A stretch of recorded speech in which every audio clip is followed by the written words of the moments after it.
सरकार मदीना ने जब हजरत बिलाल को उठा के उन्होंने इस माशरे का एक मेंबर बनाया, उससे क्या हुआ?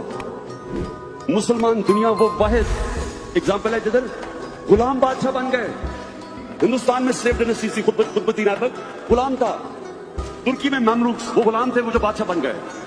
ये गुलामों को आजाद किया, ख्वातीन को राइट्स दी, इंसानों को बराबर किया। जो उनका आखिरी खुतबा था अराफात के ऊपर, जो नबी सल्लल्लाहु अलैहि वसल्लम का आखिरी खुतबा था, उन्होंने ह्यूमन राइट्स का चार्टर बताया, जो आज यूएन कह सकती। वो आप ये समझेंगे कि आज यूनाइटेड नेशंस का चार्टर अनाउंस हो रहा है, जो उन्होंने आखिरी खुतबे में कहा कि इंसान बराबर हैं, चाहे जो मर्जी उनका रंग हो।